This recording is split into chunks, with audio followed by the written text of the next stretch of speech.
Mon père nous racontait tous les soirs des histoires quand on était petite, des histoires de chevaliers sans tête, ou des histoires de l'Iliade et l'Odyssée, ce genre de choses. Et du coup, pour moi, j'ai toujours associé l'histoire aux histoires. En fait, ça a forgé un peu l'imagination et l'intérêt pour ce domaine.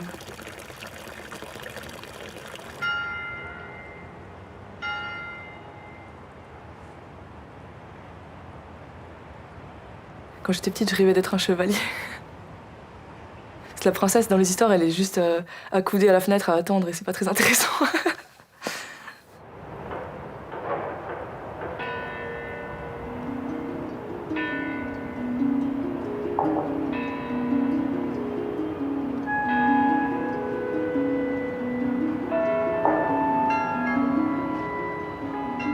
Je pense que je pourrais avoir une nostalgie d'un autre temps. Je m'imagine toujours le monde, comment c'était la vie d'avant et tout, mais c'est clairement idéalisé et très romanesque. Ça, j'en suis tout à fait consciente.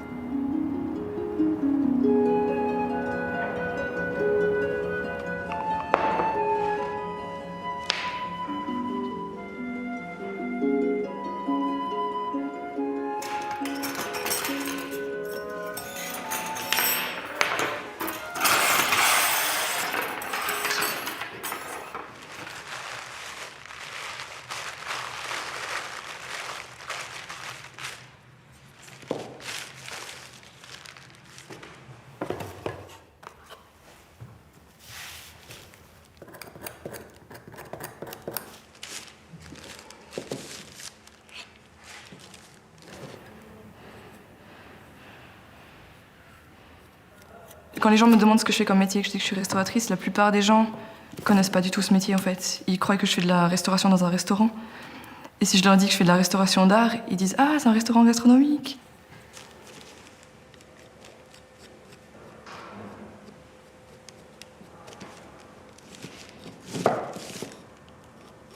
La restauration, c'est un peu comme la médecine des œuvres d'art. C'est faire un diagnostic et après prendre des mesures pour essayer de limiter ces dégâts et de réparer en même temps. Et de conserver pour le futur. J'hésitais à étudier la médecine et finalement je me suis dit la médecine de l'art c'est aussi intéressant.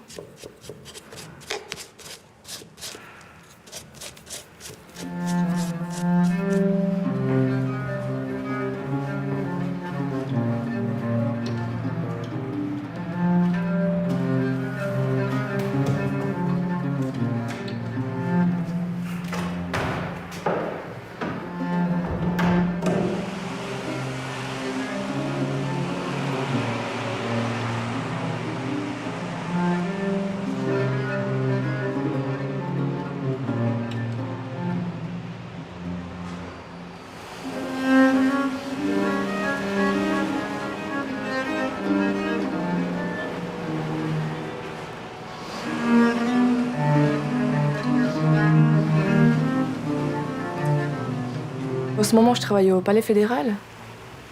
C'est un très très gros chantier. Tous les corps de métier sont là et il y a plein de gens, plein de bruit, plein de poussière. C'est vraiment pas que de la restauration comme on fait certaines fois où c'est que nous, tout tranquille.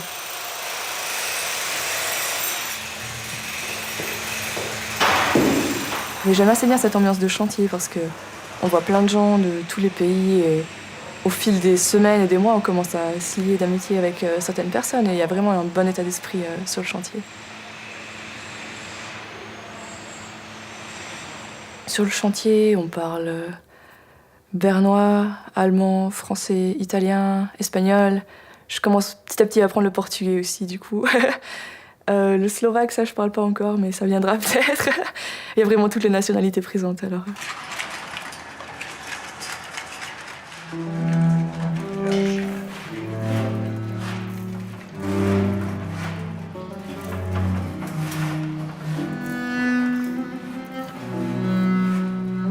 On va beaucoup penser. Merci. En restauration, il y a 4 écoles en Suisse et chaque école a une spécialité.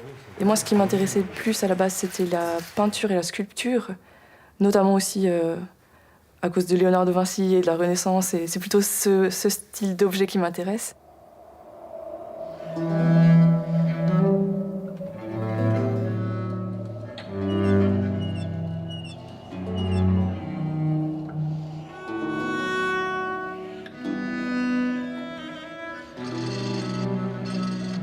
Quand j'étais petite, j'adorais lire et j'allais souvent à la bibliothèque des jeunes chercher des livres.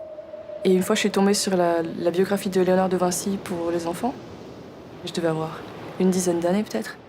Et je trouvais vraiment fou tout ce qu'il avait fait. Et du coup, je commençais à insister pour que mes parents m'amènent à Florence, à Rome, pour voir toutes les œuvres d'art. Donc oui, lui, il a été assez marquant dans les choix que j'ai fait plus tard d'un point de vue professionnel.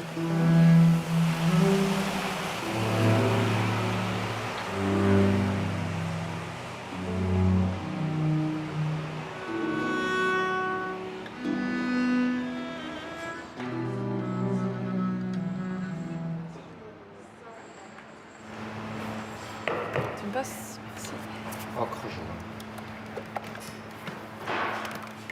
Finalement, j'ai pas étudié la peinture ni la sculpture parce que quand je suis arrivée à Berne, je comprenais pas du tout l'allemand et j'ai pas compris ce que je devais faire pour m'inscrire dans le bon atelier. Donc j'étais dans l'atelier des meubles pendant 1 an, ce qui m'intéressait pas du tout. Après 1 an, j'aurais eu l'occasion de changer en peinture, mais c'était déjà complet et il y avait que des francophones dans cet atelier. Et moi, j'étais venue à Berne aussi pour apprendre l'allemand et ça m'embêtait un peu d'aller dans l'atelier avec toutes les francophones. Donc j'ai finalement atterri dans l'atelier de la restauration du papier pendant 2 ans.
Les débuts à Berne étaient très difficiles parce que moi je connaissais l'allemand, tout ce que j'avais appris au collège, donc c'est juste 2-3 bases.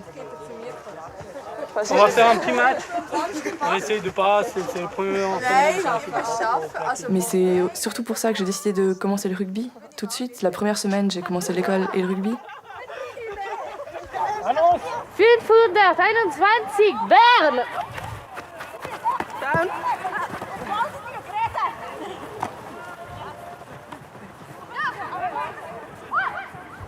Quand j'ai commencé le rugby, j'étais la seule francophone de l'équipe. Et maintenant, 5 ans plus tard, on est moitié-moitié, je pense. Poussez. Stabilise.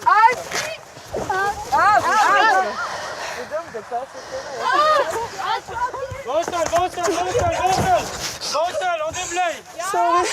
Il y a quand même pas mal de filles où elles disaient « Oh non, mais je veux pas avoir des bleus partout, si je mets une jupe en été et tout, je veux pas être défigurée. » Alors que nous, on s'en fout un peu, on les exhibe même un peu quand on a des blessures de guerre et on est tout contentes. Mets le sol. Lâchez.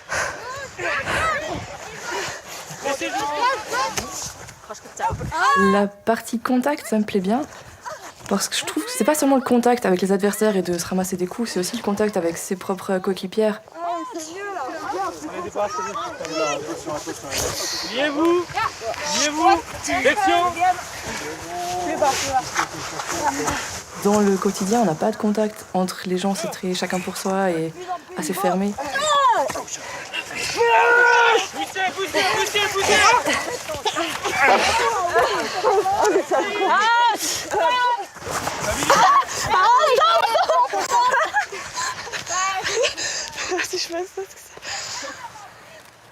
Eins, zwei, drei! Ransom!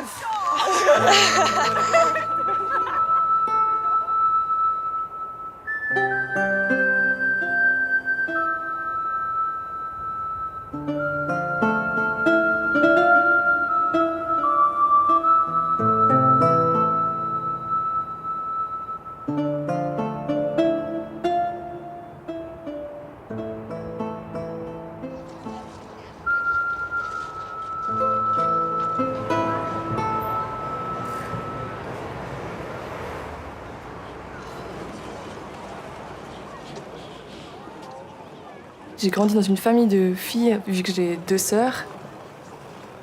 On n'était pas du tout les filles à faire de la danse et jouer au Barbie. On avait commencé un cours de patinage artistique et après une demi-heure, je pleurais et je voulais arrêter parce que je trouvais vraiment pas du tout intéressant de faire des allers-retours sur un pied. Tandis que les garçons à côté, ils avaient l'air de bien s'amuser et de rigoler et tout. Donc la semaine d'après, on a commencé avec eux.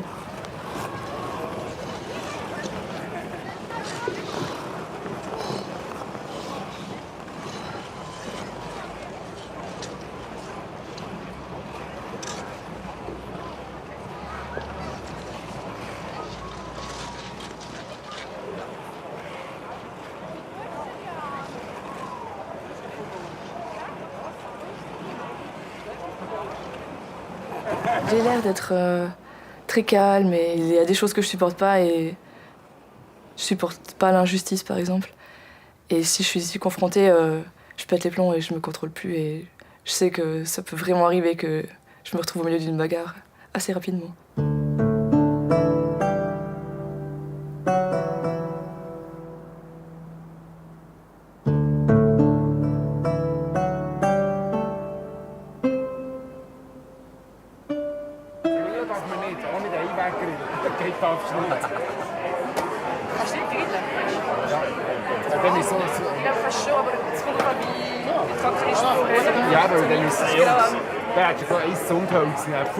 En arrivant à Berne, j'ai découvert qu'il y avait un fans club de Celtic.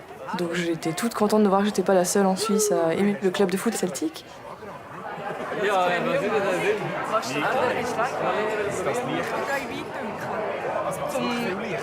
Par après, j'ai découvert la mentalité et l'histoire de Celtic et ça m'a vraiment parlé aussi. Notre fans club, on ne veut pas gagner de l'argent ou quoi que ce soit, c'est juste être ensemble et passer des bons moments ensemble, voire aller certaines fois à Glasgow pour voir un match.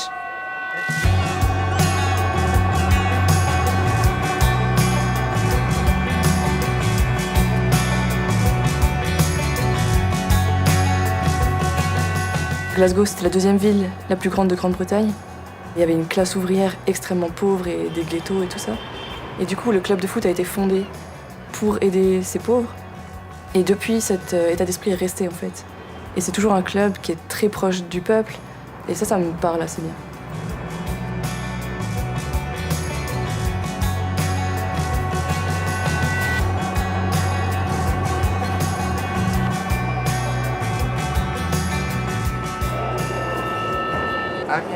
Hallo, Schwab.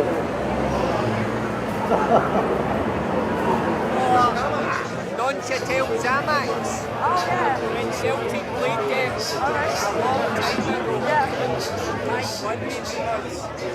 They beat it 5-1. They beat us 5-1. Oh. It will never happen nowadays. Ça n'existe plus en fait.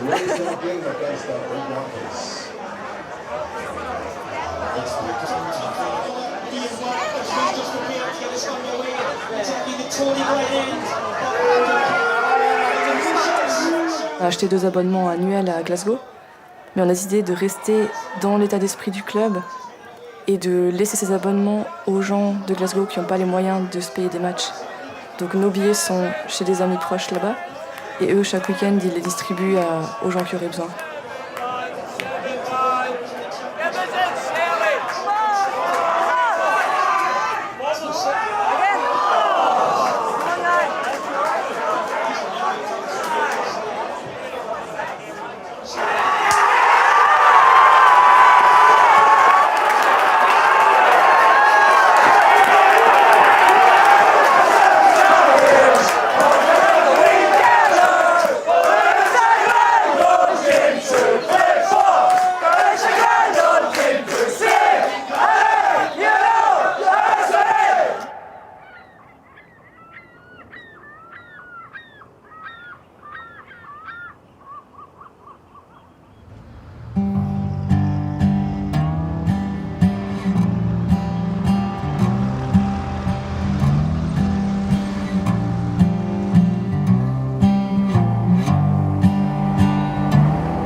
crois pas forcément aux vies antérieures ou quoi que ce soit, mais c'est vrai que j'ai tout de suite eu du feeling en fait pour ce pays.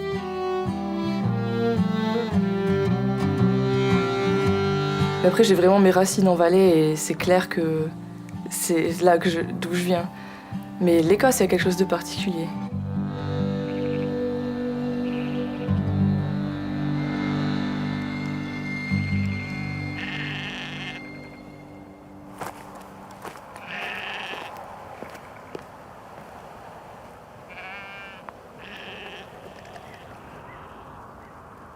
La passion pour les moutons, ça date.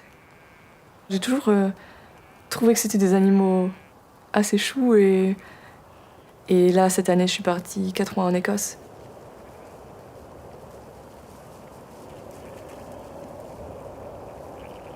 Donc j'ai liquidé mon appartement, j'ai mis mes meubles au garage et je suis partie.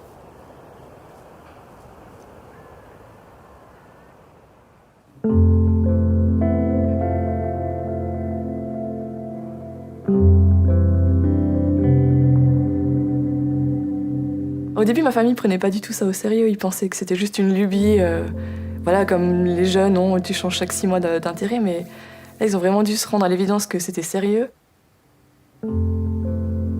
C'était même un peu choqué quand je leur ai dit que je partais vraiment 4 mois travailler dans une ferme. Et c'était là, non, mais tu vas pas vraiment faire ça et tout. Mais je sentais que je voulais vraiment le faire parce que si je le faisais pas, j'aurais regretté peut-être dans 10 ans en imaginant un peu ce monde, en l'idéalisant. Et en me disant, ouais, ça aurait été trop bien, alors que je connaissais pas.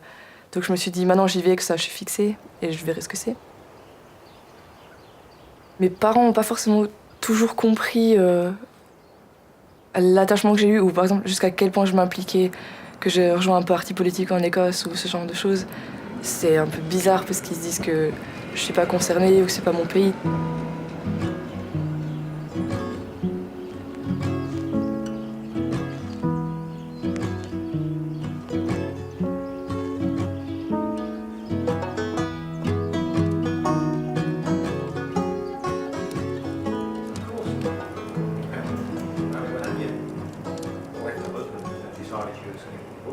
I'm almost a perfect Briton because I had 2 Glaswegian grandparents, an English grandparent and a Welsh grandparent. Oh, so everything So there. I've always, Yeah, no, it's. if you walk up the, I know sort Yes, of, yeah. yeah, you go across From Glasgow Green. Les Écossais sont pas autant fascinés par la Suisse que moi par l'Écosse, mais ils posent des questions et surtout l'année passée, avant la campagne pour le référendum sur l'indépendance de l'Écosse, vu qu'ils étaient sur le point de peut-être complètement chambouler leur système, ils étaient très intéressés de voir comment ça fonctionnait ailleurs et qu'est-ce qu'ils auraient pu mettre en place en Écosse s'ils devenaient indépendants. through Glasgow Green and It was a tin it was a bath. tin bath Yeah. in the kitchen. Yeah, Mum and Dad had one of those in the first place.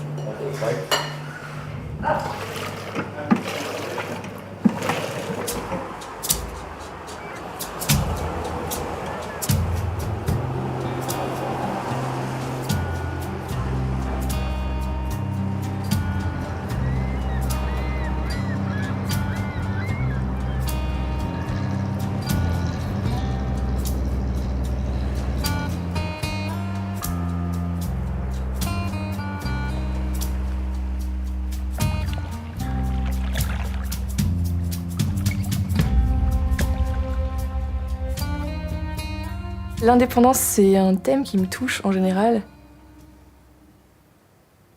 Je pourrais dire que j'ai une indépendance naturelle. Je me sens bien dans mes baskets, j'ai confiance en moi. Aussi, ça c'est dû à ma famille c'était vraiment un cadre très aimant, qui nous ont toujours valorisés, qui ont toujours dit qu'on était les meilleurs, qui nous aimaient, qu'on pouvait tout faire. Donc du coup, j'ai un peu cet état d'esprit-là en me disant que je fais ce que je veux et que je me sens bien dans mes décisions.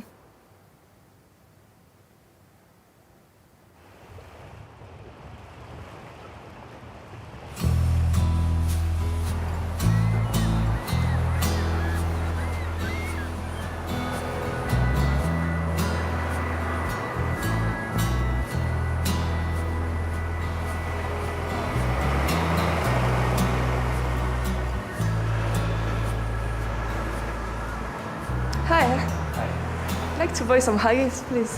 Family? This is is a haggis. Yeah, for how many people is it? It's for 3 people. 3 people. And how much does it cost? They cost about £3 each. I'll take 6 of them, Okay. please. Thank you. Do you do them yourself? Sorry? Do you do them yourself? Yes, like they're in your all butcher? baked, yeah. L'Écosse, ça a le goût du haggis. Le haggis, c'est de la panse de brebis farcie. C'est des abats de mouton mélangés avec de l'avoine et des épices. Et c'est excellent.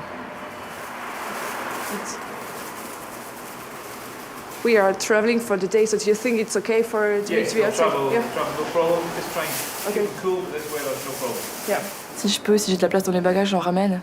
Je mets au congélateur, puis après, dans le courant de l'année, j'en ressors une fois ou deux, j'invite des copains et on est tous contents de pouvoir manger écossais en Suisse.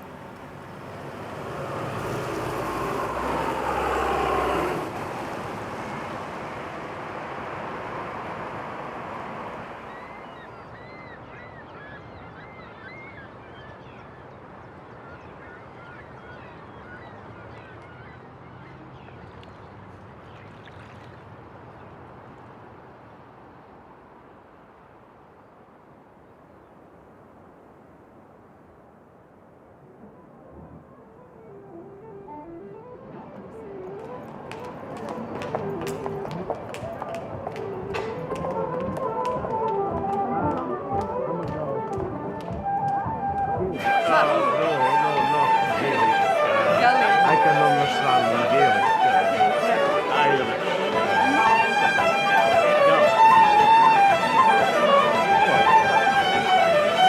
That's my first one. Where are you from?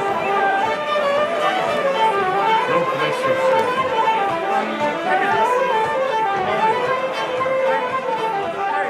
Les Écossais, c'est des... Je pense pas qu'on puisse dire des Latins du Nord, mais c'est vraiment des bons vivants et on pourrait dire ouais, que c'est un peu cette mentalité bon vivant, un peu comme les Valaisans. I was there last May. C'est un peu la même mentalité, la même ambiance. Le fait d'aller dans les bistrots et à la bonne franquette et que les gens sont très faciles d'abord. Frogs and seals and yeah, sheep. Lovely people, really. Je voudrais pas être adoptée en tant qu'Écossaise ou me faire passer pour, mais automatiquement, à force de venir et de côtoyer les gens, je réfléchis comme eux pour certains points où certains amis me disent « Ah ben là, t'es typiquement comme une Écossaise vu que nous, on aurait dit la même chose » ou ce genre de choses.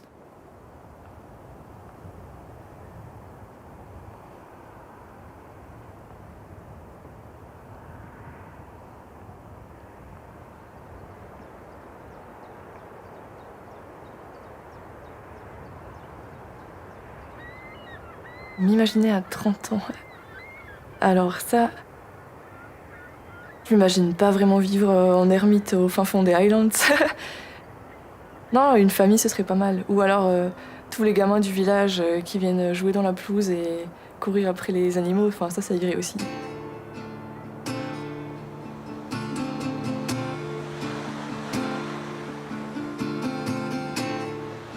Ce serait pas mal d'avoir une petite ferme avec mes moutons. Et peut-être restaurer un ou deux tableaux dans la grange si j'ai du temps.